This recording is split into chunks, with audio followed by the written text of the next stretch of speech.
మెంటల్గా కూడా మనం ప్రిపేర్ అవుతున్నాం.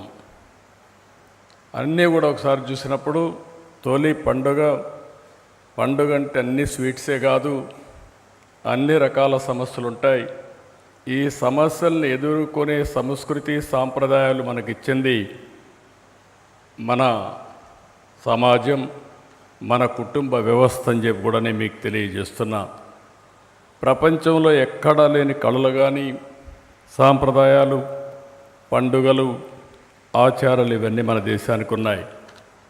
ఈరోజు ఎంత పవర్ఫుల్గా ఉన్నామంటే వేరే దేశంలో ఉండే వ్యక్తులు కూడా మన సాంప్రదాయాల్ని, మన సంస్కృతిని పాటించే పరిస్థితికి వచ్చారంటే అదే భారతదేశం యొక్క గొప్ప చరిత్ర. అది ఏ దేశానికి లేనటువంటి పెద్ద సంపద అని చెప్పి కూడా నేను మీకు తెలియజేస్తున్నా. నేను వెంకయ్యనాయుడు గారు ఒకటేసారి ఎమ్మెల్యేలు అయ్యాం. ఆయన ఉపన్యాసాలు ఇప్పటికి కూడా నాకు జ్ఞాపకం ఉన్నాయి. చాలామంది తక్కువ ఎమ్మెల్యేలు ఉండేవాళ్ళు ఆ రోజు అపోజిషన్లో, నేను రూలింగ్ పార్టీలో ఉన్నాను. అసెంబ్లీని వెంకయ్యనాయుడు లేచి మైక్ తీసుకున్నాడంటే అసెంబ్లీని గజగజలాడించేవారు. ఎవరైనా సరే సమస్యలుంటే ఆ సమస్య పైన తరువుగా ప్రిపేర్ అయ్యి రాకపోతే ఆ రోజు వాళ్ళ పని అయిపోయేది. అంత సమర్థవంతంగా వారు ఆ రోజు చేసేవారు. అక్కడి నుంచి ఆయన వాచ్ చేస్తున్నా నేను. అంచెలంచెలుగా ఎదిగారు. ఆయన ఒక పార్టీలో ఉన్నాడు, నేను ఒక పార్టీలో ఉన్నాను.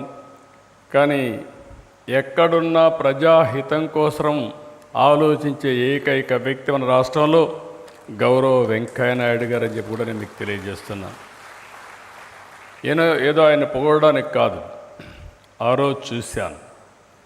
ఎన్టీ రామారావు గారిని ముఖ్యమంత్రిగా తొలగించిన రోజున అందరికంటే ముందొచ్చి నేను నిలబడి 30 రోజులు పోరాడి మళ్ళీ ఎన్టీ రామారావు గారు ముఖ్యమంత్రి అయిన తర్వాతనే ఇంటికి వెళ్ళిన వ్యక్తి వెంకయ్యనాయుడు గారు అని చెప్పి నేను మీకు తెలియజేస్తున్నా. ఆయన కొన్ని సిద్ధాంతాలు ఉన్నాయి, సిద్ధాంతాలకు కట్టుబడి పనిచేశాడు. అందుకే కేంద్రంలో బీజేపీ దేశ అధ్యక్షుడిగా పనిచేసే పరిస్థితికి వచ్చారు. అదే సమయంలో మంత్రిగా పనిచేశాడు.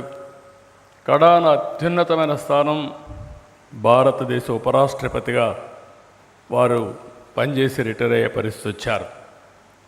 కానీ ఆయన చూస్తే నాకు అదే డౌట్ వచ్చి అడిగాను, ఎందుకు ఈ ఆలోచన వచ్చిందని అడిగాను. చాలామందికి ఆలోచనలు రావు. మంచి పనులు చేయాలంటే సమయం దొరకదు, సమయం వచ్చిన ఆలోచన ఉండదు, దాన్ని ప్యాషన్గా చేయాలనే ధ్యాస కూడా ఉండదు. ఆయన మాట్లాడితే మేము ఫ్రెండ్స్ అంతా కలిసేవాళ్ళం.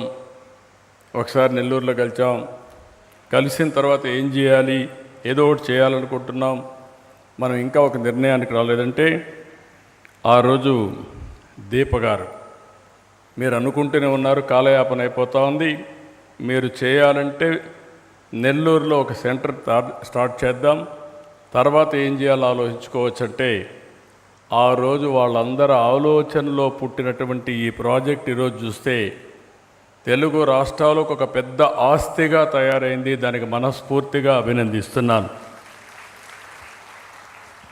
ఈ రోజుట్లో మనందరం సొంత కుటుంబం, స్వార్థం కోసమే ఆలోచిస్తాం.